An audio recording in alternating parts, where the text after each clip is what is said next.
qualidade da democracia, por José Álvaro Moisés.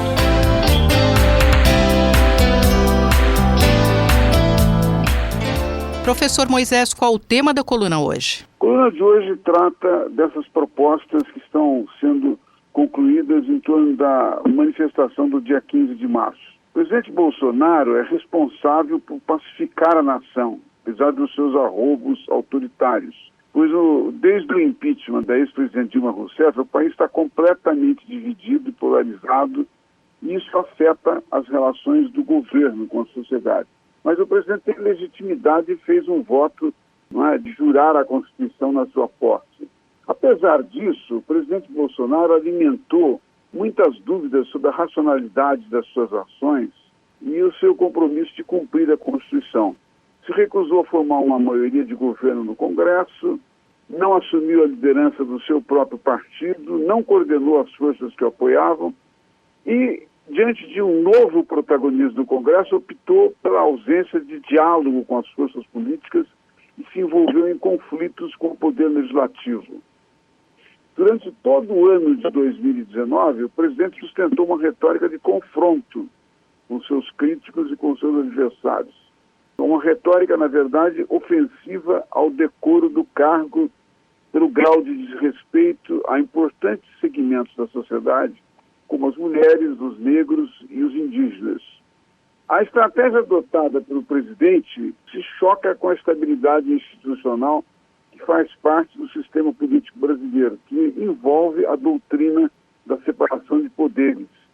Ele busca, de certa maneira, essa é a indicação que nós temos dos fatos mais recentes, busca o tempo todo desviar a atenção da estagnação econômica, que ainda permanece, apesar de poucos sinais de recuperação, e das suas supostas também ligações com milicianos. No sentido dessas questões, o presidente hostilizou governadores de oposição com acusações absolutamente descabidas e provocou a maioria desses governadores a diminuir impostos e ICMS sem dialogar e apresentar qualquer proposta consistente a respeito. Mais grave, no entanto, é o seu apoio à manifestação convocada pelos seus apoiadores contra o Congresso e o Supremo no dia 15 de março. Agredindo a jornalista Vera Magalhães, que fez a divulgação dos vídeos em que isso aparece, Bolsonaro tentou se livrar da responsabilidade por ações que juristas e políticos consideram que tipificam o crime de responsabilidade. Mas o presidente sabe, eu acredito, sabe perfeitamente que uma manifestação que pede o fechamento do Congresso e da Corte Suprema atenta contra a democracia. E como cumpridor da Constituição, ele deveria desautorizar isso. Professor Moisés, o que isso representa? Essa é uma sinalização perigosa de descompromisso com a democracia e ela precisa ter uma resposta rápida e firme da sociedade brasileira. Eu acho que, na verdade, essa situação abre uma extraordinária janela de oportunidades para que os defensores da democracia representativa mobilizem as suas bases através de seus partidos, associações, sindicatos e grupos religiosos para defender os valores fundamentais da democracia. Ou seja, a liberdade, a igualdade política e o império da lei. Mas isso também abre uma oportunidade para que esses setores possam debater os déficits e distorções do regime que causam tanta desconfiança e rejeição, especialmente em relação aos partidos e aos parlamentos.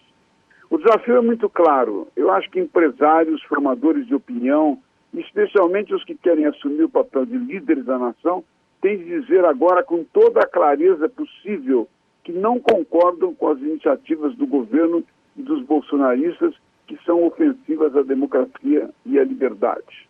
Convido todos os ouvintes a voltarem a frequentar a coluna na próxima terça-feira. Muito obrigado. Eu, Simone Lemos, ouvi o professor José Álvaro Moisés. A qualidade da democracia, por José Álvaro Moisés.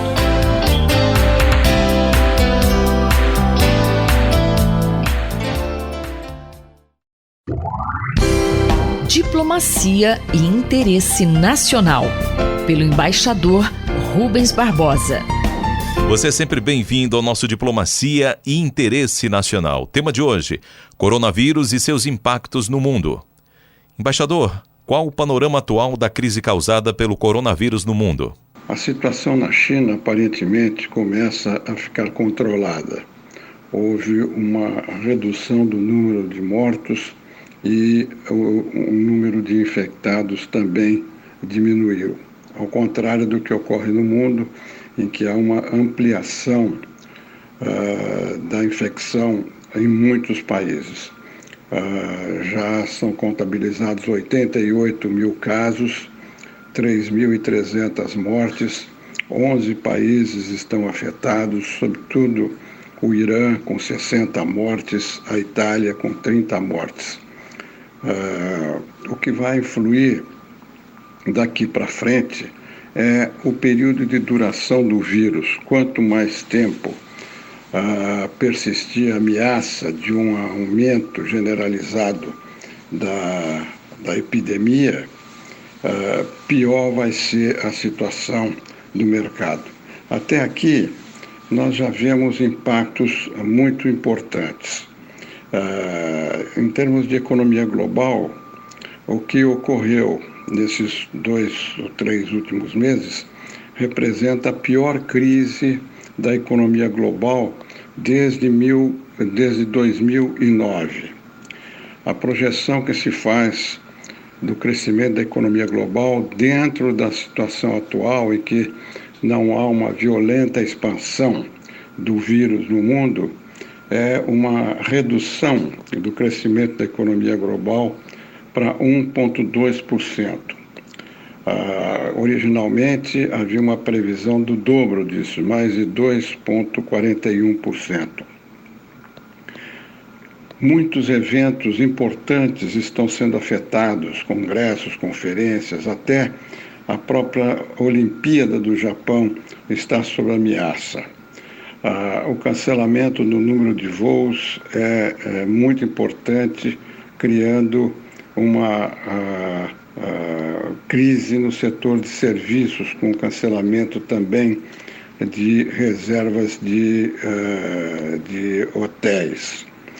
A situação da China é a mais complicada. A China desenvolveu ultimamente uma situação de espécie de hub, de centro de dispersão da produção global, sobretudo na área de automóveis, na área de telefones celulares e mesmo de fabricação de remédio. 80% dos ingredientes ativos na área de remédios vem da China.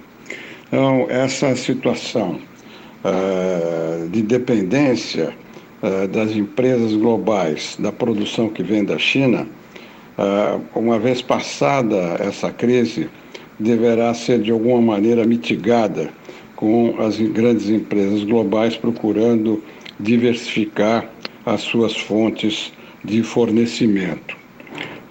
A OCDE está emitindo recomendações importantes para que haja uma estabilização da parte econômica, recomendando que haja uma resposta global coordenada, sobretudo do parte dos bancos centrais, e um aumento dos gastos na Europa para impedir a recessão que poderá acontecer e prejudicar ainda mais a situação no continente europeu. Nos Estados Unidos, nesses dias foi anunciado a segunda morte. Há uma preocupação muito grande, o próprio presidente Trump está diretamente envolvido e com muitas críticas e que pouco foi feito para prevenir essa situação, mas está avançando as medidas do governo para tentar proteger a sociedade americana. No caso do Brasil, temos poucos casos confirmados, 2 casos, mas o Brasil, como os outros países, também está sofrendo a distribuição dessas partes na cadeia produtiva, sobretudo de automóveis e de telefones celulares. Essa questão da cadeia produtiva ainda vai dar muito o que falar. Vamos esperar que a situação melhore e o vírus fique sob controle. Eu sou Mário Santi e conversei com o embaixador Rubens Barbosa. Diplomacia e interesse nacional, pelo embaixador Rubens Barbosa. Minuto do Cérebro, por Otávio Pontes Neto. Professor, por que o atendimento pré-hospitalar é tão importante para pacientes com AVC? O acidente vascular cerebral ele é uma emergência médica, né? E na maioria das vezes, em 85% dos casos, ele é causado por um entupimento de uma artéria que leva sangue para o cérebro. Então, diante dessa emergência, é muito importante que o paciente seja rapidamente encaminhado para o hospital adequado para receber um tratamento que a gente chama de terapia de reperfusão, que é um tratamento com o objetivo de desentupir essa artéria do cérebro que foi entupida. Acontece que por mais de uma década, a única estratégia que a gente tinha para tratar o paciente com AVC era a administração de trombolíticos endovenosos, né, que são remédios que a gente dá na veia do paciente nas primeiras horas para tentar desentupir essa artéria que está entupida. Mais recentemente, entretanto, já está disponível no Brasil a trombectomia mecânica, que é esse procedimento por via endovascular, em que um catéter, através de um cateterismo, é introduzido um catéter nas artérias do corpo, né, geralmente através de uma artéria da virilha. Esse catéter é direcionado até uma artéria do cérebro e ele vai tentar pescar e desentupir essa artéria que está entupida. Enquanto a trombólise endovenosa podia ser feita até 4 horas e meia do início dos sintomas, a trombectomia mecânica ela pode estender essa janela até 24 horas. Daí houve uma expansão muito importante do número de pacientes que pode ser tratado com esse tratamento. Mas, em contrapartida, aumentou muito a complexidade do sistema de triagem pré-hospitalar. Como essa triagem tem sido feita nos países mais desenvolvidos? Hoje em dia é muito importante que o sistema pré-hospitalar, que as ambulâncias do SAMU, né, ou da rede privada, saibam direcionar o paciente com AVC rapidamente para o hospital adequado, né? Esses pacientes com AVC têm que ir para um hospital que tenha tomografia, né, e tenha um protocolo de atendimento para AVC. E esse direcionamento ele deve ser feito através de um protocolo institucional, um protocolo em rede, né, em que o sistema de regulação já consiga identificar qual é o paciente certo que vai para o hospital certo.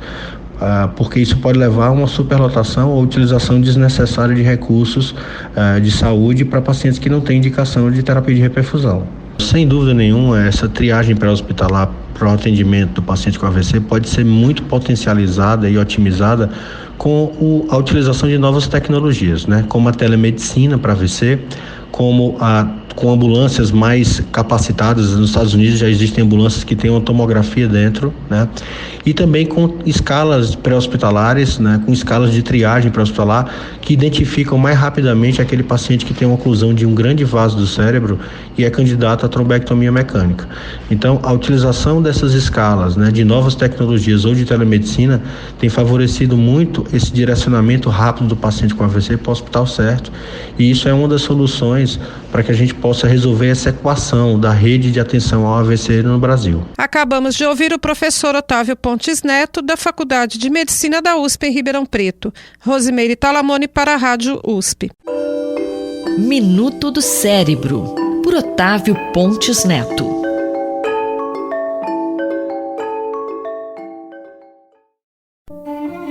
Um olhar sobre o mundo, com Alberto do Amaral Júnior. Doutor Alberto do Amaral Júnior, dá para a gente falar um pouquinho sobre essas dimensões do coronavírus? O coronavírus tem várias dimensões. A primeira dimensão é, sem dúvida, aquela de natureza ambiental. É o rompimento dos limites que separam o homem da natureza. É a violação sistemática por parte do homem dos habitats naturais e do meio onde vivem os animais. Quer dizer, o coronavírus tem origem no mercado de animais na China, numa relação entre homens e animais e aves de natureza extremamente duvidosa. Então, é esse crescimento da economia, esse desrespeito dos limites entre natureza e o mundo humano que está sem dúvida, em alguma na origem do coronavírus. Uma segunda dimensão é, sem dúvida, a dimensão social. E a dimensão social tem a ver com a questão da globalidade com que rapidamente o coronavírus tem adquirido. Globalidade essa que já atingiu todos os continentes numa velocidade impressionante. Hoje a globalização, como todos sabem, se caracteriza por uma redução da importância do tempo e do espaço nas interações humanas. É verdade que nós já tivemos outras pestes no passado. Uma das pestes mais conhecidas foi a chamada peste negra. A peste negra existiu durante a Idade Média, entre 1340 e 1350 ela atingiu seu máximo. Ela surge na China, atinge o Oriente Médio e alcança a Itália por intermédio do porto de Messina.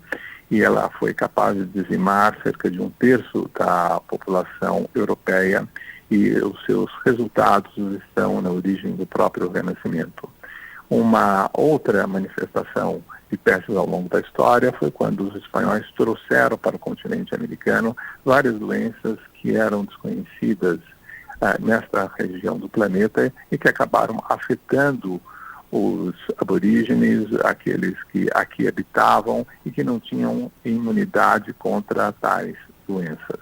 Foi o caso do sarampo, foi o caso da varíola, e essas doenças permitiram que os espanhóis aniquilassem os astecas no México e conquistassem ou facilitassem a conquista dos impérios incas e do Império Azteca.